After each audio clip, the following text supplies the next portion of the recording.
Hello प्यारे बच्चों, आज हम स्टार्ट किए जा रहे हैं टिश्यूज इन एक्शन का part 2 animal tissue just in 15 to 20 minute. Oh my God, one shot revision, इतना जल्दी एग्जाम आने वाला है ना। चलो फिर स्टार्ट करें एनिमल टिश्यू। तो बेटा टिश्यू का मतलब आपको पता होगा, व्हाट आर टिश्यूज। जब एक टाइप के सेल आपस में ग्रुप बनाते हैं और एक ही टाइप का फंक्शन परफॉर्म करते हैं तो हम बोलते हैं टिश्यूज। तो एनिमल टिश्यू भी वही होता है, सिमिलर सेल मिलेंगे, एक फंक्शन परफॉर्म करेंगे स्पेसिफिक इन द बॉडी, उसको हम बोलेंगे टिश्यूज, एनिमल टिश्यू। ठीक है, अब एक छोटा रिव्यू देती हूँ मैं आपको, एक छोटा सा चीज बताती हूँ कि हमें इस चैप्टर में पढ़ना है क्या है, मतलब पार्ट 2 में क्या पढ़ना है। एनिमल टिश्यू, ठीक है, इसमें आपको 4 टाइप्स पढ़ना है, फिर 2 टाइप कुछ और पढ़ना है, एंड देन ये क्लास खत्म। अब पढ़ने का एक शॉर्ट ट्रिक देखोगे आप, EMCN, एक मस्त क्लास नोट्स। चलो देखती हूँ है क्या ये। एक मतलब एपिथेलियल, मस्त मतलब मस्कुलर, क्लास नोट्स, क्लास मतलब कनेक्टिव, नोट्स मतलब नर्वस। एक मस्त क्लास नोट्स। अगर आपने 4 पढ़ लिया, आपका एनिमल टिश्यू खत्म हो जाएगा। ठीक है, तो हमें करना क्या है, एपिथेलियल, इसमें हम 4 टाइप पढ़ेंगे। ठीक है, मस्त मतलब मस्कुलर 3 टाइप पढ़ेंगे, क्लास मतलब कनेक्टिव, इसमें पढ़ना है tendon, ligament, cartilage, bone, blood, lymph इस बार आपके सिलेबस में नहीं है। देन नोट्स में पढ़ेंगे नर्वस टिश्यू, फिर 2 चीजें और पढ़नी है, ये क्लास खत्म हो जाएगा। तो आइए शुरू करते हैं एक मतलब एपिथेलियल से। अब what are epithelial tissue. Epithelial क्या होता है? एपिथेलियल जो हमें कवर करता हो, प्रोटेक्ट करता हो। ठीक है, तो हमारी पूरी बॉडी को स्किन कवर कर रहा है। स्किन किससे बना है बेटा? तो स्किन बना है एपिथेलियल टिश्यू से। समझ आ गया? ये ना, इसके जो सेल्स होते हैं ये बहुत टाइटली पैक्ड होते हैं आपस में, और इसका काम क्या होता है? कवरिंग का काम होता है, प्रोटेक्शन का काम होता है। समझ आ गया? अब जो एपिथेलियल टिश्यू आपको 4 टाइप मतलब 5 पढ़ना है। ठीक है, 5 टाइप के पढ़ने हैं। अब देखो कौन कौन से 5 है। पहला है सिंपल स्क्वैमस एपिथेलियल। स्क्वैमस का मतलब क्या होता है? स्क्वैमस का मतलब है थिन, थिन फ्लैट बोल सकते हैं। इसमें क्या होता है, इसके जो टिश्यूज होते हैं ना, थिन होते हैं, पतले होते हैं। आप देख सकते हैं यहाँ पे कितने पतले हैं। क्यों होते हैं? ताकि जो गैस है ना आपस में इजिली डिफ्यूज हो सके, एक्सचेंज हो सके। समझ आ गया? अब इतने पतले, इसमें क्या होगा, आराम से गैस इधर उधर चला जाएगा, एक्सचेंज हो जाएगा। ये कहाँ पे होता है? हमारे लंग्स में होता है और ब्लड वेसल्स में होता है। लंग्स में क्या होता है? तो लंग्स में बेटा आपको पता है, लंग्स में एल्वोलाई होता है। क्या होता है? एल्वोलाई। एल्वोलाई में ना टिश्यू होते हैं, देखो ये ऐसे ऐसे टिश्यू होते हैं। ठीक है, और ताकि जो ऑक्सीजन है ना वो आराम से अंदर जा सके और जो कार्बन डाइऑक्साइड आराम से बाहर जा सके, इसलिए यहाँ पे जो टिश्यू होते हैं ना बहुत पतले होते हैं ताकि एक्सचेंज कर सके। अब यहाँ पे क्या है बेटा? Blood vessel. ठीक है, अब ब्लड वेसल में भी आना जाना होता है इसको, तो ब्लड वेसल के पास भी जो टिश्यू होगा यहाँ पे, ये सिंपल स्क्वैमस होगा, बहुत पतले होंगे ताकि आराम से एक्सचेंज कर सके। समझ आ गया? तो देखो यहाँ पे ये गैसेस और लिक्विड्स के डिफ्यूजन में हेल्प करवाता है, एक्सचेंज में हेल्प करवाता है। सिंगल लेयर का होता है, कहाँ होता है? ब्लड वेसल है लंग्स में, लंग्स में का एल्वोलाई में, ताकि आराम से गैस एक्सचेंज हो सके, इसलिए यहाँ का पतला लेयर होता है और यहाँ पे पतला लेयर होता है, थिन टिश्यू होते हैं। समझ आ गया? Next stratified squamous epithelium. अब स्ट्रेटिफाइड का मतलब क्या होता है? इसका मतलब होता है बेटा मोर। ठीक है, मोर मतलब मैनी, इसके पास बहुत सारे लेयर्स होते हैं, बहुत सारे लेयर्स होते हैं, देख सकते हो आप यहाँ पे। ठीक है बेटा, स्क्वैमस का मतलब होता है वही थिन फ्लैट। ठीक है, तो इसके ऊपर का जो टिश्यू होगा ना ये थिन होगा, ये थिन होगा, टॉप लेयर इसका थिन होगा, पतला होगा। तो आप देख सकते हैं ये स्ट्रेटिफाइड स्क्वैमस टिश्यू, बहुत सारे लेयर्स वाला। अब क्या होता है बेटा? ये कहाँ पे होता है? ये सिंपली सा काम होता है प्रोटेक्शन देना, मतलब प्रोटेक्शन हमको दे रहा है, हमारा स्किन दे रहा है। तो हमारा जो पूरा स्किन है ना बेटा वो इससे बना है, स्ट्रेटिफाइड स्क्वैमस टिश्यू से बना हुआ है। ठीक है, ये हमें प्रोटेक्शन देता है। अब देखते हैं इसके बारे में, protection from friction, injury and microbes, कोई माइक्रोब्स एंटर ना कर जाए। ठीक है, और जैसे कोई कट लगता है तो उसमें बहुत सारे लेयर्स हैं, तो एक लेयर कटेगा, 2 लेयर, तो हमें बचा रहेगा हमारा बॉडी। ठीक है, हमें प्रोटेक्शन देगा।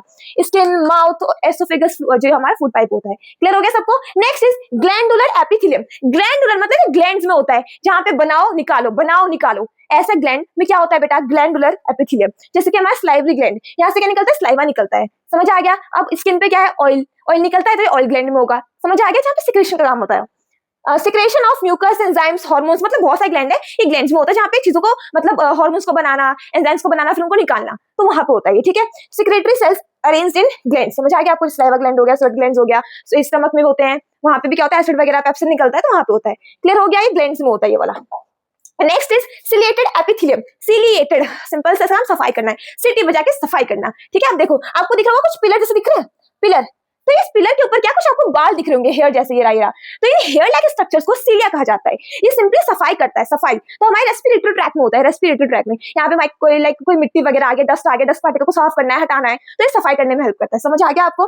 तो फंक्शन क्या होता है? Help in the movement of material over the epithelial surface, help करवाता है मूवमेंट करने। ठीक है, मतलब चीजों को हटाने में हेल्प करता है, डस्ट वगैरह को। सेल्स वेयर हेयर लाइक, इसके सेल्स के ऊपर क्या है? हेयर जैसे स्ट्रक्चर है, इनको हम बोलते हैं सीलिया। ठीक है, और लाइनिंग ऑफ रेस्पिरेटरी ट्रैक बताते हैं यहाँ पे होता है, और फीमेल में ओविडक्ट में होता है क्योंकि एग को मूव करवाना होता है। समझ आ गया? कुलुमिनार एपिथेलियल। कुलुमिनार, यहाँ इसका सिंपली मीन क्या होता है? एब्जॉर्प्शन का काम, जहाँ पे एब्जॉर्प्शन हो रहा हो, जैसे हमारे स्मॉल इंटेस्टाइन में यहाँ पे फूड का एब्जॉर्प्शन होता है। ठीक है, तो ये सिंगल लेयर का होता है, जैसे आप देख सकते हो कितने पतले पतले, लाइक कितने टॉल टॉल और बना हुआ है। ठीक है, समझ आ गया? Help in absorption and secretion, single layer का होता है, लंबे लंबे होते हैं, स्मॉल इंटेस्टाइन में होता है, क्योंकि यहाँ पे फूड का एब्जॉर्प्शन होता है, तो जहाँ पे एब्जॉर्प्शन हो वहाँ पे ये होता है आपका कुलुमिनार। समझ आ गया? कोई डाउट है आपको? तो यहाँ पे हमारा एपिथेलियल क्लियर होता है। एपिथेलियल क्या होता है? जो हमें कवरिंग का काम देता है। 5 टाइप के होते हैं, हमने पढ़ लिए। क्लियर? ये शॉर्ट रिवीजन है आपका, बस ध्यान देते जाओ और बने रहो। नेक्स्ट बेटा आप देख सकते हो, हमें एपिथेलियल के बाद क्या पढ़ना था बेटा? एक मस्त क्लास नोट्स। ठीक है, तो हम क्लास पे आते हैं पहले। एक मस्त क्लास, तो हम क्लास पे आ रहे हैं। क्लास का मतलब है कनेक्टिव टिश्यू, मतलब हमें कनेक्टिव टिश्यू के बारे में पढ़ना है। ठीक है, अब इस कनेक्टिव टिश्यू में आपको जो पढ़ना है वो आपका टेंडन है, लिगामेंट है, कार्टिलेज है, बोन है एंड ब्लड है। आपको ये 5 टाइप पढ़ना है कनेक्टिव टिश्यू का। ठीक है, सो कनेक्टिव टिश्यू में क्या होता है बेटा, देखते हैं। तो कनेक्टिव टिश्यू नाम से पता चला कनेक्ट करना, जो हमारे बॉडी को आपस में कनेक्ट करता हो। तो सबसे पहले हम पढ़ेंगे ब्लड के बारे में। ब्लड एक ऑल्सो कनेक्टिव टिश्यू है, क्योंकि हमारे पूरे बॉडी में फ्लो होता है, ये कनेक्ट करता है। ठीक है, तो सबसे पहले हम पढ़ेंगे ब्लड के बारे में। अब देखते हैं ब्लड क्या है। आपको पता है ब्लड एक फ्लूइड है। अच्छा एक चीज और देखो बेटा, जितने भी कनेक्टिव टिश्यू हम 5 पढ़ने वाले हैं अब, उन सबके अंदर मैट्रिक्स होता है। मतलब कनेक्टिव टिश्यू के जो सेल होते हैं वो मैट्रिक्स के अंदर होते हैं। तो ब्लड भी एक टिश्यू है, कनेक्टिव टिश्यू है, तो इसका जो मैट्रिक्स होगा वो फ्लूइड जैसा होता है। समझ आ गया? तो ब्लड सेल्स भी जितने मतलब कनेक्टिव टिश्यूज के सेल होते हैं वो मैट्रिक्स के अंदर होते हैं। आपको समझ आ गया? तो देखो ब्लड एक टाइप का फ्लूइड कनेक्टिव टिश्यू है। ये कनेक्टिव टिश्यू बट कैसा है? फ्लूइड कनेक्टिव टिश्यू है। इसका जो मैट्रिक्स होगा वो भी फ्लूइड होगा। इसके मैट्रिक्स का नाम होता है बेटा प्लाज्मा। इसके मैट्रिक्स का नाम क्या होता है बेटा? प्लाज्मा। सबको क्लियर हो गया? सो अब सिंपल ये क्या करता है, हमारे ब्लड वेसल में फ्लो करता है। ब्लड क्या क्या लेके जाता है अपने साथ? ब्लड का मेनली काम क्या होता है? ट्रांसपोर्टेशन ही तो करना होता है, खाने को, पानी को, न्यूट्रिशन को, ऑक्सीजन को, गैस को, हर चीज को ट्रांसपोर्ट करवाना। तो ये ट्रांसपोर्ट एक डिलीवरी है, डिलीवरी सर्विस प्रोवाइड करता है हमारी बॉडी में ब्लड। समझ आ गया? तो it flows through the blood vessel, सब बताया था अभी। ट्रांसपोर्ट करता है gas, digested food, hormone, waste material, different types of material in our different body parts. Clear हो गया? आगे देखो, अब जो ब्लड है वो रेड क्यों है? क्यों रेड है? क्योंकि ब्लड के अंदर क्या होता है बेटा? हेमोग्लोबिन। हेमोग्लोबिन के कारण क्या होता है? रेड हो जाता है। अब हेमोग्लोबिन एक आयरन रिच प्रोटीन है, याद रखना।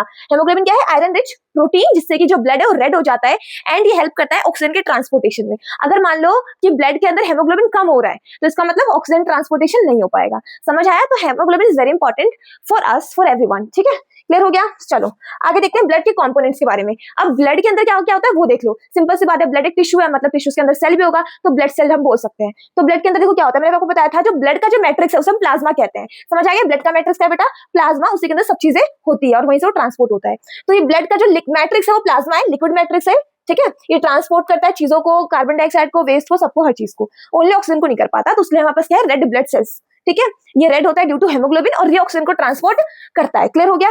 नेक्स्ट हम पढ़ रहे थे ना ब्लड के अंदर सेल्स होते हैं। तो ब्लड के अंदर 3 टाइप के सेल्स होते हैं बेटा, आरबीसी, डब्ल्यूबीसी, प्लेटलेट्स। ये ब्लड के अंदर 3 टाइप के सेल्स होते हैं जिनको हम ब्लड सेल भी कहते हैं। रेड ब्लड सेल बता दिया, ऑक्सीजन ट्रांसपोर्ट करता है, हेमोग्लोबिन के कारण वो रेड होता है। Next white blood sales. बेटा हमारे बॉडी के अंदर ना डब्ल्यूबीसीज होते हैं, व्हाइट ब्लड सेल्स। इनका मेन काम क्या होता है ना, लाइक हमारे बॉडी में कोई बैक्टीरिया आ गया, कोई पैथोजेंस आ गए, तो उससे फाइट करना, हमारी बॉडी को डिसीज से, इन्फेक्शन से बचाना। समझ आ गया? तो ये हमारी बॉडी का फाइटर है, कह सकते हैं इसको। ठीक है, डब्ल्यूबीसीज are fighter of our body, help in body defence by producing antibodies and killing pathogens. WBC क्या करते हैं? देखता है कि हमारी बॉडी में कोई बैक्टीरिया आया है तो फटाफट से क्या करते हैं? Produce antibodies. वो एंटीबॉडीज आते हैं और फटाफट से बैक्टीरिया से लड़ाई करते हैं और बैक्टीरिया को खत्म कर देते हैं। समझ आया? तो हमारे बॉडी का गार्ड, सिक्योरिटी गार्ड कह सकते हैं, फाइटर कह सकते हैं इसको। Next is platelets. देखा होगा आपने कि आपको बॉडी में कहीं कट वगैरह लग जाए तो कुछ देर बाद ना बहुत थक्का दिखेगा, एक मतलब क्लॉटिंग दिखेगी, जो ब्लड को क्या करता है? बाहर रोकने से बचाता है। ठीक है, तो help in blood clotting and prevent loss of blood. समझ आ गया? ये ब्लड के लॉस को बचाता है क्लॉटिंग करके। क्लियर है? तो हमने पढ़ लिया ब्लड में कनेक्टिव टिश्यू है, ब्लड के 3 टाइप के सेल्स होते हैं और ब्लड का जो मैट्रिक्स है उसको हम बोलते हैं प्लाज्मा, जो कि लिक्विड मैट्रिक्स है। क्लियर हो गया? कोई डाउट है? सो हमारा एक कनेक्टिव टिश्यू खत्म हो गया है। दूसरा पढ़ेंगे लिगामेंट और टेंडन, 2 और 3। ठीक है, तो लिगामेंट और टेंडन ये भी क्या? Connective tissue. इनके बीच में डिफरेंस के अकॉर्डिंग समझ लेते हैं। ठीक है, तो बेटा जो लिगामेंट है, लिगामेंट क्या करता है? बोन से बोन को कनेक्ट करता है। मतलब लिगामेंट क्या कर रहा है? बोन से शादी करवा रहा है ना? बोन से शादी करवा रहा है, बोन को बोन से जोड़ रहा है। फॉर एग्जाम्पल यहाँ पे क्या है बेटा? आपके 2 बोन्स आपस में कनेक्टेड है, ये वाला यहाँ पे कनेक्टेड है। तो बोन की बोन से शादी कौन कराता है बेटा? लिगामेंट। समझ आ गया? तो ये कनेक्ट करने का काम करता है। क्लियर हो गया? अब ये बहुत इलास्टिक होता है, फ्लेक्सिबल होता है। क्लियर? ये हमें स्ट्रेंथ सपोर्ट हमारे बोन्स को प्रोवाइड करता है। क्लियर? Prevent dislocation. आप देख सकते हो यहाँ आपका जॉइंट है, एक बोन 2 बोन यहाँ पे जुड़ा हुआ है आपस में, तो इनको कौन जोड़ रहा है? लिगामेंट जोड़ रहा है, शादी करवा रहा है दोनों बोन्स की। और नहीं, डिसलोकेशन में हेल्प करता है कि आपस में जो बोन्स है ना वो डिसलोकेट ना हो जाए। तो देखो जकड़ रखा है एकदम पॉइंट्स, बोन्स को। समझ आ गया अच्छे से? क्लियर हो गया? Next is tendon. टेंडन का काम क्या होता है बेटा? मसल और बोन्स को कनेक्ट करना। यहाँ पे देख सकते हो, सॉरी मेरा मत देखो, आई डोंट हैव मसल, मतलब इतनी बॉडी नहीं जुड़ी है। तो यहाँ पे क्या है? यहाँ पे जो मसल है और जो बोन है कैसे कनेक्टेड है आपस में? Due to tendon. टेंडन हमारी बॉडी के सारे मसल और सारे बोन्स को आपस में बाइंड करके रखता है। ठीक है, connect muscle to bone. Clear हो गया? ये ज्यादा फ्लेक्सिबल नहीं होता बट रिजिड होता है। रिजिड मतलब क्या होता है? हार्ड। ठीक है, ये मोबिलिटी में हेल्प कराता है, जो हम मूवमेंट कर पा रहे हैं। क्यों कर पा रहे हैं? अपने मसल के कारण। मसल क्या करता है? बोन्स को मूव करवाता है, फिर हम मूव करवाते हैं।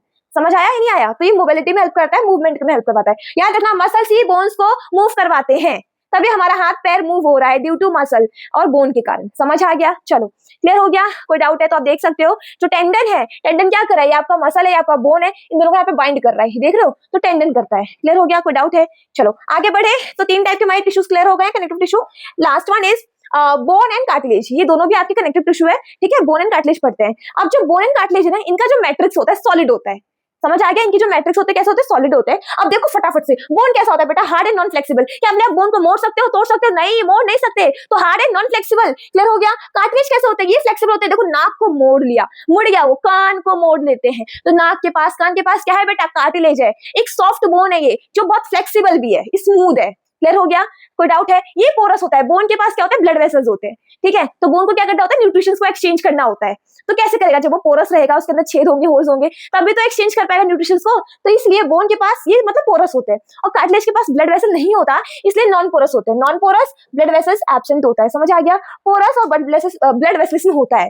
समझ आ गया? अब इसका जो बोन का जो मैट्रिक्स है बहुत हार्ड होगा। सिंपल सा बात होगा, रिजिड मैट्रिक्स कंटेनिंग। अब ये बोन आप सबको पता है किससे बना होता है? कैल्शियम एंड फास्फोरस से। सबको पता नहीं है। अब जो कार्टिलेज है, इसका सॉफ्ट जेल लाइक मैट्रिक्स होता है, हार्ड होता है बट सॉफ्ट होता है, कह सकते हैं हार्ड है बट सॉफ्ट है। समझ आ गया?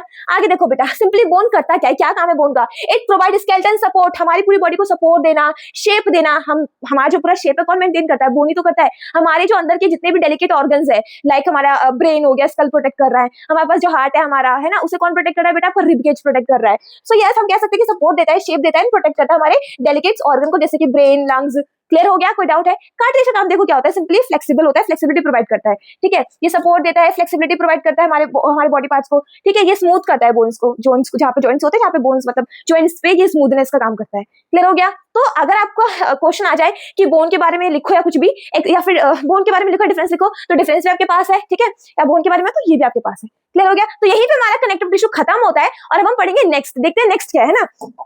सो नेक्स्ट है, अच्छा हाँ, ये टेबुलर फॉर्म है, ठीक है? इसको भी देख लो थोड़ा है क्या।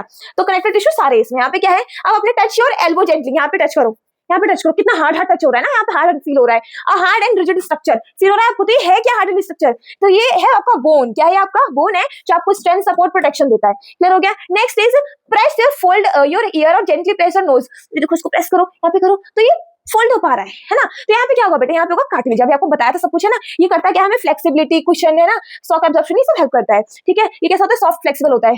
डाउट है इसमें? चलो अब touch your forearm muscles of wiggle your fingers. ये बोल रहा है कि यहाँ पे जो है ना, इनको टच करो। अब जब जेंटली टच, मतलब उसको तेज से टच करोगे ना, तो आपके यहाँ पे फिंगर्स विगल करेंगे, हल्का हल्का टच करो, फिंगर्स विगल करेंगे। क्यों? क्योंकि मैं तो यहाँ पे पुश कर रही हूँ ना, यहाँ के मसल्स को दबा रही हूँ, तो यहाँ के बोन भी हिल रहे हैं। तो इसका मतलब क्या है कि हमारे जो मसल्स होते हैं बोन को मूवमेंट में हेल्प कराते हैं। और मसल टू बोन कौन कनेक्ट करता है? टेंडन करता है, टेंडन। समझ आ गया? कोई डाउट है इसमें? तो आपको पता है मसल टू बोन कौन कनेक्ट करता है? टेंडन करता है। ये मूवमेंट में हेल्प करता है। पहले बताया था कि मसल ही बोन्स के मूवमेंट में हेल्प करते हैं। Clear? Next, sit on a chair. आप एक चेयर पे बैठो, मूव योर लेग अपवर्ड, बैठो और इसको आगे करो, ऐसे हो, ठीक है? तो आप इसको कितना फोल्ड कर पाओगे? करते हैं, चलो ऐसे, इतना ही हो पाएगा। इससे आगे तो आया ही नहीं, टूट जाएगा। मतलब आपका जो पैर है ना, एक लिमिट तक ही आएगा, इससे ऊपर नहीं जाएगा, ऊपर टूट जाएगा। तो ऐसे क्या हो रहा है? क्या हो रहा है? तो यहाँ पे क्या लिगामेंट है। लिगामेंट क्या करता है? दो बोन्स को आपस में जोड़ता है और एक लिमिटेड मूवमेंट करने में हेल्प करता है। अगर आप पैर को और ऊपर करोगे तो वो टूट जाएगा, शायद हो ही ना। समझ आ गया? तो यहाँ पे क्या है? देखो लिगामेंट है, ठीक है? यहाँ पे जो जॉइंट है ना, यहाँ का जो जॉइंट है, ये वाला जॉइंट, ये और आगे नहीं जा पाएगा। इसे जब उठाओगे तो और आगे नहीं जाएगा। Connected bone to bone and provide stability, limited movement. Clear हो गया? तुम मत करना तो टूट जाएगा। क्लियर हो गया ना? Clear clear clear. So connective tissue खत्म हो गया है। थोड़ा सा पानी पीते हैं। पानी is very important for us. Done. So during exercise और रनिंग, अब बेटा आपके पास एनसीईआरटी में कुछ पॉइंट्स दिए हुए हैं। एनसीईआरटी में कुछ पॉइंट्स दिए हुए हैं, उन 2 पॉइंट्स को भी देख लेते हैं कि ड्यूरिंग एक्सरसाइज और रनिंग। हाँ, ड्यूरिंग एक्सरसाइज और रनिंग क्या होता है ना, हमारा जो फेस है वो रेड हो जाता है। क्यों रेड हो जाता है? बट जब हम भाग रहे होते हैं ना, तो हमारे मसल्स को, हमारे बॉडी को ना ज्यादा ऑक्सीजन की जरूरत होती है, बहुत ज्यादा। तो इसमें क्या होता है, जो हमारा हार्ट है वो ब्रीथिंग रेट इंक्रीज कर देता है। सॉरी, जो हार्ट है ना वो बहुत तेज से पंप करता है ब्लड को, बहुत तेज, ताकि जो ऑक्सीजन है वो मसल्स में और फेस पर हर जगह आ सके, ताकि हम भाग सके। हमारा ब्रीथिंग रेट भी फास्ट हो जाता है ना, हर चीज फास्ट होता है यहाँ पे। इसलिए सप्लाई ऑफ ब्लड ऑक्सीजन बढ़ जाता है तो हमारा फेस रेड हो जाता है। क्लियर हो गया? ड्यूरिंग एक्सरसाइज और running muscle need more oxygen, ज्यादा ऑक्सीजन चाहिए होता है, so breathing become faster, blood flow increase, breathing बहुत तेज हो जाता है ना, तेज होने से हार्ट क्या करेगा, फटाफट से पंप करेगा, और जैसे पंप करेगा तेज तेज हमारे मसल्स को, हमारी बॉडी को ज्यादा ऑक्सीजन मिलेगा, फिर हमारा जो फेस है रेड हो जाएगा। क्लियर हो गया? कोई डाउट है? Next point white blood sales के बारे में है। अब यहाँ पे क्या होता है, मान लो हम कहते हैं कि हमारे यहाँ पिंपल हो गया, ये रेड हो रहा है, फिर कुछ दिन बाद व्हाइट हो रहा है, फिर हट गया कुछ दिनों बाद, तो हम कहते हैं पिंपल हो गया, रेड व्हाइट, ऐसा क्यों हुआ? क्या हुआ? तो बेटा होता है क्या ना, हमारे यहाँ पे इन्फेक्शन आ जाता है, मतलब कोई बैक्टीरिया आ जाता है। अब जैसे हमारी बॉडी में कोई बैक्टीरिया आएगा तो क्या होगा, हमारे WBCs आएंगे, यहाँ पर ब्लड आएगा, यहाँ पर सिंपल सी बात है, ब्लड आएगा यहाँ पे तो रेड हो जाएगा। ठीक है, फिर WBCs आते हैं और उन इन्फेक्शन बैक्टीरिया से लड़ते हैं, इतना लड़ते हैं, लड़ने के बाद क्या होता है, फिर थोड़े मर जाते हैं, बैक्टीरिया को तो मार देते हैं, खुद भी मर जाते हैं, यहाँ पे WBCs रह जाते हैं, फिर धीरे धीरे पस बन जाता है, फिर वो खत्म हो जाते हैं बाद में। समझ आ गया आपको? तो आप देख सकते हो इन्फेक्शन एंटर द बॉडी, जैसे यहाँ पे इन्फेक्शन आ रहा है, देख लो इन्फेक्शन जैसे आया तो नीचे से हमारे WBC हीरो बन के आते हैं, और जैसे WBC आते हैं फिर क्या करते हैं, फाइट करते हैं, यहाँ पे WBC collect and fight infection, पस फॉर्म कॉजिंग रेडनेस, फिर पस बनता है, फिर रेडनेस हो जाता है, स्वेलिंग हो जाती है, फिर धीरे धीरे गायब हो जाता है। समझ आ गया आपको? तो white blood cells collected infected areas cause pus formation, the cause redness and swelling and possible pus formation at infected areas. Clear हो गया? कोई डाउट है? एनसीईआरटी में आपके 2 पॉइंट्स दे रखे थे। नेक्स्ट फटाफट से। ओके, सो अब हमारा कनेक्टिव टिश्यू भी खत्म हो गया क्लियरली। अब हम पढ़ेंगे अपना एक मस्त क्लास नोट्स का नोट्स पढ़ेंगे, एक मस्त क्लास नोट्स, मस्त पढ़ेंगे पहले, ठीक है? मस्त मतलब मस्कुलर मसल्स, हम पढ़ेंगे मसल्स के बारे में। बेटा जो मसल्स होते हैं हमारे मूवमेंट में हेल्प करते हैं, ठीक है? तो हम मसल के बारे में पढ़ने जा रहे हैं। हमारी बॉडी में 3 टाइप के मसल्स होते हैं, ठीक है? अब उन्हीं के बारे में यहाँ पे दिया हुआ है। तो 3 टाइप के मसल कौन कौन से बेटा? Skeletal muscle, smooth muscle, cardiac muscle. समझ आ गया बेटा? ये जो टॉपिक है ना बहुत इंपॉर्टेंट टॉपिक है, बहुत ज्यादा, मतलब एग्जाम में यहाँ से बहुत क्वेश्चन आते हैं। 1 मार्कर क्वेश्चन आ जाएगा, 2 मार्कर, 3 मार्कर, 5 मार्कर में पूरा डिफरेंस आ सकता है। और 3 मार्कर में पता है कैसे आता है कि आपको बोलेगा स्केलेटल मसल के सारे फीचर लिख के दिखाओ, तो आपको सारे फीचर लिखने पड़ेंगे, मतलब किसी का फीचर पूछ लेगा, किसी का भी डिफरेंस पूछ लेगा। तो ये बहुत कह सकते हैं ना, बहुत इंपॉर्टेंट टॉपिक कह लो इसको, बहुत ज्यादा आने के चांस बहुत ज्यादा है इसके, ठीक है बेटा? तो प्लीज इसको अच्छे से करना है, ठीक है? Let's go. यहाँ ओके, तो स्केलेटल मसल की बात करते हैं पहले। तो ये वॉलंटरी मसल्स होते हैं। स्केलेटल मसल हमारे लिम्स में होते हैं, हाथ में, पैर में, यहाँ पे होते हैं, जिसको हम अपनी मर्जी से कंट्रोल कर सकते हैं। मान लो मुझे अपने हाथ को ऊपर उठाना है, मैंने उठा लिया, मुझे ऐसा करना है, कर लिया, फिर ऐसा करना है, कर लिया। तो जिसको हम अपनी मर्जी से मूव कर सकते हैं उसको हम बोलते हैं स्केलेटल मसल। हमारे लिम्स के पास होता है, ये वॉलंटरी होता है। वॉलंटरी मतलब जिसको हम कंट्रोल कर सकते हैं। एंड स्मूथ मसल ये इनवॉलंटरी होता है, जैसे हमारे बॉडी के अंदर होता है, जैसे हमारा पूरा जो लाइक पेट के अंदर जो होता है ना, हमारा पूरा डाइजेस्टिव सिस्टम में जो हमारा मसल्स है, ये सारे मसल कैसे होते हैं बेटा? इनवॉलंटरी मसल है, इसको हम कंट्रोल नहीं कर सकते। खाना अंदर जाना वगैरह ये सब कंट्रोल करता है का मसल, तो क्या हम इसको कंट्रोल कर सकते हैं? नहीं कर सकते। तो ये इनवॉलंटरी मसल है। एंड कार्डिक मसल, नाम से पता चल रहा है, सबको पता होगा कार्डिक मसल कहाँ होता है बेटा? हमारे हार्ट के अंदर होता है। एंड इसे आप कंट्रोल नहीं कर सकते, ये आपके कंट्रोल में नहीं है। कंट्रोल करोगे, ज्यादा कोशिश करोगे तो ऊपर चले जाओगे डायरेक्ट, तो कोशिश नहीं करना है, ठीक है? आपके कंट्रोल में नहीं है ये, वरना आप कंट्रोल हो जाओगे। खैर, सो समझ आ गया वॉलंटरी इनवॉलंटरी, क्लियर है?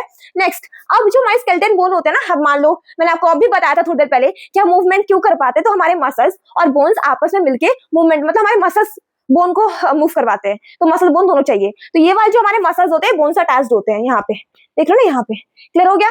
तो अटैच टू बोन्स। अब यहाँ देखो वॉल्स ऑफ स्टमक इंटेस्टाइन, ये कहाँ प्रेजेंट होते हैं वो देख लो, लोकेशन बता रहा है सिंपली। और कार्डिक मसल आपको पता है हार्ट में होता है, कहीं नहीं होता। क्लियर? स्केलेटल मसल शेप देख लो बेटा, लॉन्ग सिलेंड्रिकल होता है। अगर शेप की बात करें तो यहाँ आपके पास पिक्चर दे रखी है, ये देख लो लंबे लंबे सिलेंडर के फॉर्म में। क्लियर हो गया? स्मूथ मसल की अगर स्ट्रक्चर की बात करते हैं, स्पिंडल होता है। स्पिंडल फॉर्म समझते हैं? स्पिंडल क्या होता है? स्पिंडल ऐसे कह सकते हो जो बीच से मोटा हो और यहाँ पे एंड पे देखो पॉइंटेड हो। एंड पे कैसा बेटा? पॉइंटेड, तो इसको हम बोलेंगे क्या? Spindle shape. तो स्पिंडल शेप के होते हैं। और कार्डिक मसल ये सिलेंड्रिकल होता है। सिलेंड्रिकल समझते हो ना, ये देखो सिलेंड्रिकल। बेटा एक चीज और, ब्रांच की बात करते हैं, क्या इसमें कोई ब्रांच है? ब्रांच समझते हो क्या होता है? ब्रांच मतलब मान लो जिसके अंदर से ऐसा उधर से कुछ निकल जाए, इधर से कुछ निकल जाए, तो इसके पास ब्रांच है। तो क्या इसके पास कोई ब्रांच है? नहीं। तो हम बोलेंगे कि स्केलेटल मसल के पास ब्रांच नहीं होता। एंड इसके पास भी कोई ब्रांच नहीं, सिंगल है।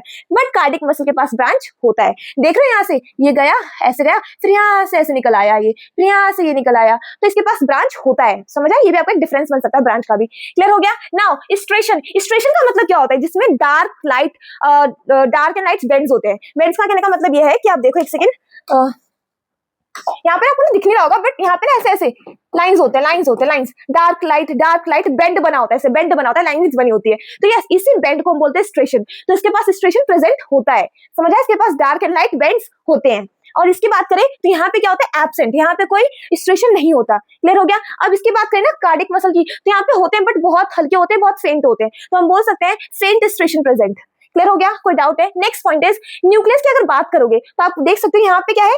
इनके पास एक ही सिलेंडर के पास बहुत सारे न्यूक्लियस है, तो हम बोलेंगे मल्टी न्यूक्लिएट होते हैं, ठीक है। इसके पास देख सकते हो सिंगल न्यूक्लियस होता है, सिंगल। इनके पास क्या हो सकता है बेटा, देख लो आपको, सिंगल न्यूक्लियस। क्लियर हो गया? तो आप ये डिफरेंस देखते जाओ साथ में।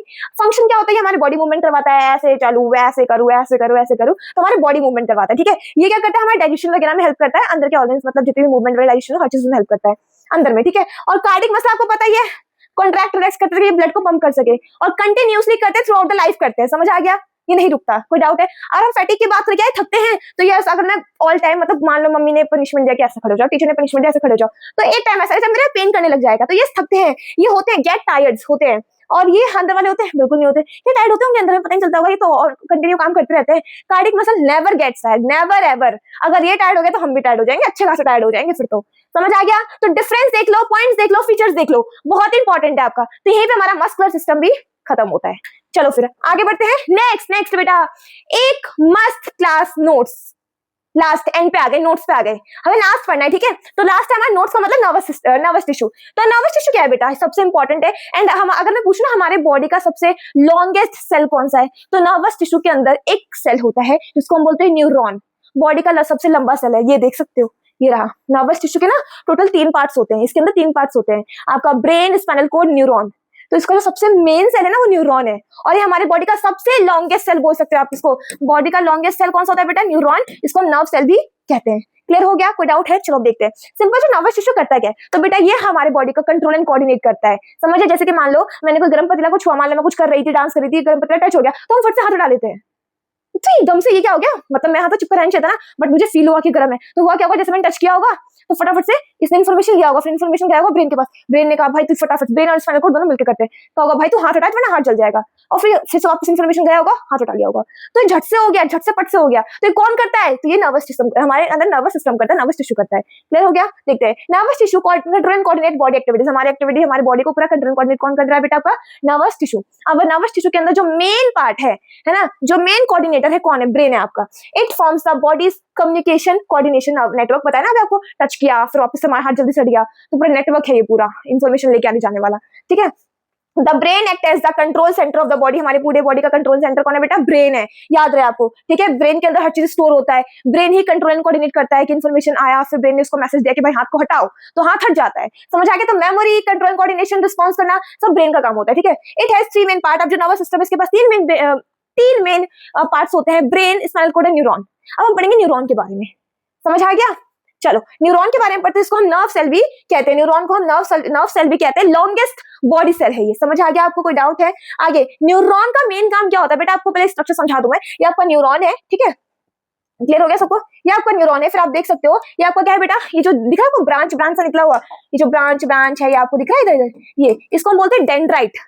डेंड्राइट है, यहीं से मैसेज, मान लो मैंने गर्म पतीला छुआ तो यहाँ पे डेंड्राइट्स प्रेजेंट है जो इन्फॉर्मेशन को रिसीव करेंगे, ठीक है। तो इसका मेन काम क्या होता है, इन्फॉर्मेशन रिसीव करना, ठीक है। अब यहाँ से इन्फॉर्मेशन आगे जाएगा, फिर इन्फॉर्मेशन कहाँ जाएगी, इसके पास, सेल बॉडी के पास जाएगा। समझ आया? अब सेल बॉडी के अंदर आपको दिख रहा है, सेल बॉडी के अंदर क्या, न्यूक्लियस। आपको पता होगा न्यूक्लियस तो बहुत इंपॉर्टेंट होता है, पूरे सेल को कौन कंट्रोल करता है बेटा, न्यूक्लियस। तो न्यूक्लियस यहाँ पे प्रेजेंट होता है जो कंट्रोल करता है पूरे एक्टिविटीज को यहाँ के, ठीक है। उसके बाद जो इन्फॉर्मेशन है यहाँ से होते ये आपको दिख रहा है, एक सिलिंड्रिकल फॉर्म दिख रहा है, इसको हम बोलते हैं बेटा, सॉरी, ये आपको जो दिख रहा है ये आपका एक्सोन है। क्या है बेटा आपका एक्सोन दिख रहा है, ये इन्फॉर्मेशन को आगे की ओर लेके जाता है। समझ आ गया? ये इन्फॉर्मेशन नहीं बोल सकते क्योंकि हमारे बॉडी में, हमारे न्यूरॉन में जो इन्फॉर्मेशन ट्रेवल होता है ना, वो इलेक्ट्रिक इंपल्स के फॉर्म में होता है, तो इंपल्स बोल सकते हैं हम। इन्फॉर्मेशन यहाँ से आई, फिर वो इंपल्स बन जाता है, इलेक्ट्रिक इंपल्स बन जाता है, फिर जो इंपल्स है वो यहाँ से यहाँ जाएगा, एक्सोन क्या करता है, ट्रांसमिट करवाता है आगे की ओर। फिर सबसे एंड में आपको क्या दिख रहा है बेटा, ये एक्सोनल टर्मिनल कहते हैं, ये टर्मिनल दिख रहा है आपको, एक्सोनल टर्मिनल। ये क्या करता है, अब ऐसे हमारी बॉडी में यहाँ पे ऐसे कर करके बहुत सारे न्यूरॉन लगे होंगे, ये पहला न्यूरॉन है, इसके पीछे कौन न्यूरॉन लगा हुआ, तो ऐसी इन्फॉर्मेशन जा रही है, फिर इससे दूसरे में गया होगा, दूसरे के स्टार्टिंग में आया होगा, फिर से यहाँ से ऐसे करके फिर उसके पीछे गया होगा, आते स्पाइनल कॉर्ड के पास आएगा, फिर यहाँ से क्या होगा, ब्रेन के पास, फिर ब्रेन ने कहा हाथ को हटाओ, फिर उसने हाथ हटा लिया। तो याद रखना, आपको सीक्वेंस याद रखना है कि मैसेज ट्रेवल कैसे होता है, इन्फॉर्मेशन ट्रेवल कैसे होता है। तो डेंड्राइट, ठीक है, डेंड्राइट, उसके बाद फिर क्या आएगा आपका सेल बॉडी, सेल बॉडी के बाद क्या आएगा आपका एक्सॉन, फिर एक्सॉन के बाद क्या आएगा आपका एक्सॉन टर्मिनल। ये आपको सीक्वेंस याद रखना है और ऐसे करते करते ट्रेवल होते हैं। क्लियर हो गया? चलो एक बार यहाँ देख लेते हैं। Each neuron has 3 main parts, cell body, dendrite and axon, ठीक है। सेल, ये आपका डेंड्राइट, ये आपका एक्सॉन, ये आपका सेल बॉडी। क्लियर?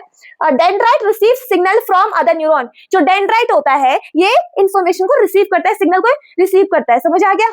आगे, axon is a long fiber that carries message from the cell body and at the axonal and, मतलब सेल बॉडी से लिया और टर्मिनल तक किसने पहुंचाया, इस एक्सोन ने पहुंचाया। क्लियर हो गया? आगे देखते हैं। Axon terminal transmit the message to the other cell, फिर ये टर्मिनल क्या करेगा, दूसरे सेल को दे देगा, मतलब इसके पीछे से एक और लगा होगा, फिर वो लास्ट में पहुंचेगा, फिर टर्मिनल क्या करेगा, दूसरे सेल को दे देगा, ऐसे करते करते यहाँ तक आ जाएगा। क्लियर हो गया सबको? तो ये कैसे ट्रांसफर करते हैं, इनका सीक्वेंस क्या है इन्फॉर्मेशन जाने का, आपको ये याद रखना है। What it? चलो आगे बढ़ते हैं बेटा, बहुत हो गया। चलो फटाफट से, हमने एक मस्त क्लास नोट्स तो पढ़ लिया है ना, मतलब एनिमल टिश्यू खत्म हो गया, अब हमें कुछ और पढ़ना है। मैंने कहा था आपको 2 चीजें एक्स्ट्रा और पढ़नी होगी, तो हम पढ़ेंगे मस्कुलोस्केलेटल सिस्टम। अब मस्कुलोस्केलेटल सिस्टम है क्या? मस्कुलो मतलब मसल, स्केलेटन मतलब बोन्स, हड्डियों का ढांचा। अब इन दोनों का मिला के क्या बनता है बेटा, मस्कुलोस्केलेटल सिस्टम। तो आप देख सकते हो इसमें आपका मसल भी आएगा, आपके पूरे स्केलेटन आएंगे, स्केलेटन के अंदर सारी हड्डियां होती है, इसमें टेंडन भी आता है ना। अब हड्डियों को मसल से कौन कनेक्ट करता है बेटा, बोन को मसल से कौन करता है, टेंडन करता है, बोन को बोन से कौन करता है बेटा, लिगामेंट करता है। तो हम सबको अब एक साथ करके पढ़ने वाले हैं और इसको बोलते हैं मस्कुलोस्केलेटल सिस्टम। क्लियर हो गया? तो फटाफट से पढ़ते हैं ना। The musculoskeletal system is made up of bones, muscles, joints, cartilage, tendon, ligament, बताया था सब इसमें एक साथ आ जाएगा। ठीक है, अब it help us stand, simple सी बात है, हम चल पा रहे हैं, क्यों चल पा रहे हैं आपको पता है, मसल एंड बोन मिलके हमें चलने में हेल्प करता है, जो बोन्स होते हैं हमें सीधा खड़े होने में हेल्प करते हैं, हमारी बॉडी का एक फ्रेमवर्क तैयार करता है। समझ आ गया सबको? तो it help us stand upright, move, maintain posture, protect delicate organ. हमारा जो ये बोन है, जो हड्डियों का ढांचा है ना, स्केलेटल सिस्टम, ये प्रोटेक्शन दे रहा है। इसका क्या करता है, ब्रेन को प्रोटेक्ट करता है, यहाँ का रिबकेज किसको प्रोटेक्ट करता है बेटा, हमारे हार्ट को, लंग्स को। समझ आ गया? तो हमें चलने में, अपराइट स्टैंड होने में, सब कुछ में हेल्प करता है। Muscles pull on bone to produce movement, they are attached to bone, बताया था आपको बेटा कि जो हमारे मसल्स होते हैं वही बोन को हेल्प करवाते हैं मूवमेंट में। मसल क्या करेंगे, बोन्स को कॉन्ट्रैक्ट करके खींचेंगे जिससे कि हम मूव कर पाएंगे। तो जो मसल्स होते हैं वो क्या करते हैं बेटा, बोन्स को पुल करते हैं जिससे कि हम क्या कर पाते हैं बेटा, मूव कर पाते हैं। समझ आ गया? इसलिए मसल और बोन्स अटैच्ड होते हैं मूवमेंट के लिए। कोई डाउट है? और किसकी हेल्प से होते हैं, टेंडन की हेल्प से, आपको बताया था, तब से हम यही पढ़ रहे हैं। व्हेन अ मसल कॉन्ट्रैक्ट, जब मसल कॉन्ट्रैक्ट होता है ना, तो जैसे ये मसल, ये आपका बोन, तो इन दोनों को कनेक्ट कौन करेगा बेटा, टेंडन। तो मसल क्या करता है, मसल क्या करता है वो देखो, व्हेन अ मसल कॉन्ट्रैक्ट, जब मसल कॉन्ट्रैक्ट होता है, tendon transmit force to the bone, जैसे कॉन्ट्रैक्ट होगा तो टेंडन क्या करेगा, टेंडन इन्फॉर्मेशन नीचे भेज देगा बोन के पास, फिर बोन क्या करेगा, हेल्प करेगा मूवमेंट में। क्लियर हो गया? कोई डाउट है? Next point is, and on average, हमारे देखो जो एवरेज एडल्ट होते हैं ना, उनका जो पूरा बॉडी वेट में जो 15 से 15% सिर्फ और सिर्फ स्केलेटन का वेट होता है।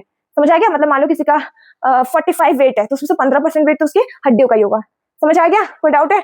चलो बेटा नेक्स्ट टाइप्स ऑफ जॉइंट्स हम पढ़ेंगे। टाइप्स ऑफ जॉइंट्स, हमारे बॉडी के अंदर बहुत सारे टाइप्स ऑफ जॉइंट होते हैं। जॉइंट मतलब जहां पे दो बोन्स आपस में कनेक्टेड, उसको हम बोलते हैं, उस पार्ट को हम बोलते हैं जॉइंट। समझ आ गया? तो पहले पढ़ेंगे बॉल एंड सॉकेट जॉइंट। क्या होता है बेटा, इसमें क्या होता है, एक बॉल होता है, ठीक है, ये बॉल है और ये सॉकेट है, ये इसके अंदर से घुस जाता है, इस हॉलो शेप के अंदर घुस जाता है ऐसे, फिर ऐसे रोटेट करता है, जिससे कि हम क्या कर सकते हैं 3 डिग्री मूव कर सकते हैं, 360 डिग्री सॉरी, जैसे हमारी शोल्डर में प्रेजेंट होता है, पूरा मूव कर पा रहे हैं ना, यहाँ पे बॉल एंड सॉकेट जॉइंट है, हिप के पास प्रेजेंट होता है। समझ आ गया? तो ball and socket joint found in shoulder joint, rounded head of upper arm bone fits into the shallow socket. जो राउंड एंड होता है ना वो सॉकेट के अंदर, ठीक है, सेलो सॉकेट, सेलो मतलब खाली सॉकेट के अंदर से घुस जाता है, फिर ऐसे रोटेट करता है, जिससे हम फ्रीली मूव कर सकते हैं साइड डायरेक्शन में। क्लियर हो गया? Allow free movement of arm forward, backward, sideways, circular, her direction में मूव कर पाता है। क्लियर हो गया? नेक्स्ट बेटा आपका हिंज जॉइंट। हिंज जॉइंट जैसे आपका गेट होता है, आप डोर को कैसे खोलते हो, ऐसे ऐसे, है ना, मतलब ऐसे खोला, ऐसे किया, बैक फोर्थ, ये तो करते हैं। जैसे ये रहा, ये आगे जा रहा है, पीछे आ रहा है, आगे आ रहा है, पीछे आ रहा है, आगे आ रहा है, पीछे आ रहा है, तो हमारे यहाँ पे हमारे एल्बो पे और नीज के पास प्रेजेंट होता है, जिससे हम बैक एंड फोर्थ मूव कर पाते हैं, उसे हम बोलते हैं हिंज जॉइंट। ये हमारे एल्बो और नीज के पास होता है, ठीक है। फाउंड इन एल्बो नीज, इससे हम क्या करते हैं, ओनली वन डायरेक्शन मूवमेंट कर पाते हैं, बैक एंड फोर्थ कर पाते हैं। देखो ये रहा, बैक एंड फोर्थ कर पा रहे हैं ना, जस्ट। आगे आता है फाइबर जॉइंट। ये कहाँ होता है, हमारे नेक के पास प्रेजेंट होता है, यहाँ पे, जैसे यहाँ पे देखो, यहाँ पे आप क्या कर पा रहे हैं, यहाँ पे हमारा क्या होता है, पीछे बैकबोन होता है, बैकबोन और जो हमारा स्कल होता है, बैकबोन और जो हमारा स्कल होता है, आपस में सिर्फ यहाँ पे जॉइंट होते हैं। अब देखो आप मूव कर पा रहे हो, ऐसे ऐसे, ये सिर्फ ऐसे मूव कराता है, साइड वे मूव करवाता है बस। तो यहाँ पे जॉइंट है, उसको बोलते हैं पाइवट जॉइंट। समझ आया? क्लियर हो गया? अब देखो, found in the neck, skull connected to the backbone. इसमें क्या होता है, जो हमारा स्कल है ना वो बैकबोन से कनेक्टेड होता है, और इसमें हम सिर्फ ऐसे साइड मूवमेंट कर पाते हैं, just only side movements. Clear हो गया? आगे फिक्स जॉइंट, बेटा ये हमारे स्कल में प्रेजेंट होता है, ये जो पूरा आपका यहाँ से यहाँ तक का जो है ना फिक्स जॉइंट है ये, ठीक है। आपके अपने इस ऐसे इसको मोड़ पा रहे हो, मतलब इसको अलग मोड़ पा रहे हो, नहीं मोड़ पा रहे, तो पूरा फिक्स्ड है, स्कल हमारा पूरा फिक्स्ड है, ठीक है। अब देख सकते हैं फिक्स वाले में, found in the skull, bones are joint together by fix joint, के पूरा फिक्स जॉइंट है। क्लियर हो गया? कोई डाउट है? अब आगे, अब यही सब लिखा हुआ है, अब देख सकते हो। चलो एक आगे बढ़ते हैं। टाइप्स ऑफ जॉइंट आप देख लिया, यहाँ पे क्या आपका, ये आपका पाइवट जॉइंट है, ठीक है, ये आपका फिक्स जॉइंट है पूरा, और यहाँ पे आपका एल्बो के पास और नी के पास क्या आपका हिंज जॉइंट है, ठीक है, बॉल एंड सॉकेट जॉइंट यहाँ पे और यहाँ पे शोल्डर और हिप्स के पास। क्लियर हो गया? चलो आगे मूव करते हैं। स्केलेटन सिस्टम हम पढ़ेंगे, स्केलेटल सिस्टम के बारे में। स्केलेटल सिस्टम मतलब हड्डियों का ढांचा, ये पूरा जो हमारा बोन है ना, हमारी बॉडी का फ्रेमवर्क है, इस पूरे फ्रेमवर्क को हम बोलते हैं स्केलेटल सिस्टम। समझिए, इसमें पूरे बहुत सारी हड्डियां आती हैं, सारे जॉइंट्स प्रेजेंट होते हैं, सब मतलब बहुत सारी हड्डियां होती है, ठीक है। देखो, skeletal system is a framework of bones पूरा बोन से बना हुआ है, ठीक है। ये हमें हमारी बॉडी को एक शेप दे रहा है, एक स्ट्रेंथ दे रहा है, ठीक है, एक प्रोटेक्शन देने का काम करता है हमारे ऑर्गन्स को। तो स्ट्रेंथ देना, ठीक है, प्रोटेक्शन देना डेलिकेट ऑर्गन्स को, जिसके अंदर क्या क्या आता है आपका स्कल आएगा। स्कल क्या करता है, ब्रेन को प्रोटेक्ट करता है। और पीछे हमारा जो बैकबोन होता है, ये बैकबोन जो है ये किसको प्रोटेक्ट करता है, हमारे स्पाइनल कोड को। समझ आ गया, इसको हम वर्टिब्रल कॉलम भी कहते हैं, बैकबोन भी कहते हैं, ठीक है, हमारे स्पाइनल कोड को प्रोटेक्ट करता है ये, ठीक है। और रिबकेज जो यहाँ पे होता है ना, ये किसको प्रोटेक्ट करता है, हमारे लंग्स को और हार्ट को। समझ आ गया।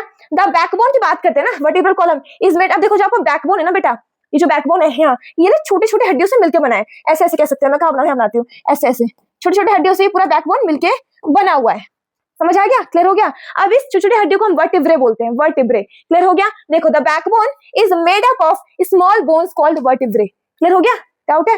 अब जो वर्टिब्रे है ये हमें बैंड करने में, है ना, स्टैंड करने में, बैंड करने में हेल्प कर रहा है। समझ आ गया। Support the body and help stand upright, सीधे खड़े हो पा रहे हैं, झुक पा रहे हैं, सब कुछ कर पा रहे हैं। अब झुक क्यों कर पा रहे हैं, क्योंकि मतलब ये तो ऐसे बना हुआ है ना, अगर ये ऐसे होता तो हम तो हमेशा स्ट्रेट रहते ऐसे। बट इसके बीच में ना, इसके बीच में यहाँ पे इसके बीच में क्या होता है बेटा, कार्टिलेज होता है, जो कि एक सॉफ्ट बोन है जो फ्लेक्सिबिलिटी का काम करने में हेल्प करता है। इसके बीच में कार्टिलेज होता है जो हमें झुकने वगैरह में हेल्प करता है। समझ आ गया, आपको कोई डाउट है। Between each vertebra is a cartilage disc. समझ आ गया, इनके बीच में कार्टिलेज होता है। These disc act as a cushion and allow flexibility, ये फ्लेक्सिबिलिटी देता है आपको, ठीक है। This help us bend and twist, bend कर पाना और ट्विस्ट कर पाना। क्लियर हो गया, आगे बढ़ते हैं। Next so next and last topic of this video, rib cage. बेटा रिब केज की बात करते हैं। ये जो रिब केज है हमारे यहाँ, ये हार्ट और लंग्स को प्रोटेक्ट करता है। इसमें कितने पेयर्स होते हैं, 12 पेयर्स ऑफ बोन्स होते हैं, ठीक है। इसमें क्या होता है ना, यहाँ पे एक पतला सा बोन, मतलब यहाँ पे एक बोन होता है छोटा सा इतने साइज का, जिसको हम बोलते हैं स्टर्नम। क्या बोलते हैं, स्टर्नम। देख सकते हो आगे, ये लोग देख रहे हैं पूरा बोन, ये स्टर्नम है आपका, आगे होता है। और पीछे क्या है बेटा, आपका पीछे बैकबोन है। तो यहाँ से ऐसे हड्डी गई और यहाँ मिली, ऐसे गई मिली, इधर से भी ऐसे गई मिली, ठीक है। तो ये आपका बैकबोन, ये आपका स्टर्नम, और ऐसे सारे पेयर ऐसे मिल जाएंगे तो ये आपका एक केज की तरह बन जाएगा, केज की तरह बन जाएगा, ठीक है। इसको हम बोलते हैं रिब केज, जो आगे स्टर्नम पीछे हमारा बैकबोन से मिलके बनता है। 12 हड्डियां होती है, इसमें 12 पेयर्स होता है। क्लियर हो गया। अब देखो, तो ये जो है क्लियर हो गया। We can feel the bones under our chest, these are ribs. यहाँ पे दबाओगे तो आपको फील होगा बोन, तो ये रिब्स है। We have 12 pairs of ribs, इसमें कितने होते हैं, 12 पेयर होते हैं, जो केज की तरह बन जाते हैं। कैसे, स्टर्नम और बैकबोन से मिलके। Rib cage act like a protective cage. ये कैसा है, प्रोटेक्टिव केज है, क्योंकि ये हमारे हार्ट और लंग्स को प्रोटेक्ट करता है। समझ आया। Ribs are attached to the spine, पीछे ये स्पाइन, बैकबोन को हम स्पाइन भी कहते हैं, पीछे स्पाइन से कनेक्टेड है और आगे कहां से, स्टर्नम से कनेक्टेड है। और फिर ऐसे मिलके एक बोन रिब केज बन जाता है। Ribs are joined by flexible cartilages, और इनके बीच में क्या होते हैं, सेम वही है जो रिब्स के बीच में क्या होते हैं, फ्लेक्सिबिलिटी प्रोवाइड करने के लिए तभी तो जैसे हम सांस अंदर लेते हैं तो ये एकदम ऊपर आता है, फिर हम सांस छोड़ते हैं तो नीचे आता है, तो मूवमेंट कर पा रहा है। क्यों मूवमेंट कर पाता है, जस्ट बिकॉज ऑफ इनके पास क्या होता है, फ्लेक्सिबल कार्टिलेज होता है, जो इनको मूव करने में हेल्प करता है, ठीक है, ताकि एक्सपेंड कर सके, कॉन्ट्रैक्ट कर सके जब हम एयर को इनहेल करें और एक्सहेल करें तब। तो ये जो मूवमेंट कर पा रहा है इसी कारण कर पा रहा है। This movement increase and decrease space in the chest, पता है आपको लिखा हुआ है यहाँ पे। Injury to the ribs can make breathing, अब सिंपल सी बात है, अगर रिब में कोई दिक्कत हुआ, रिब केज में कोई भी दिक्कत हुआ तो हमें ब्रीथिंग करने में बहुत ज्यादा पेनफुल हो सकता है, दिक्कत आ सकती है। कोई डाउट है बेटा, तो क्लियर हो गया। तो अगर आपको वीडियो अच्छा लगा हो तो कमेंट करो नेक्स्ट चैप्टर के लिए आपको कौन सा चैप्टर चाहिए।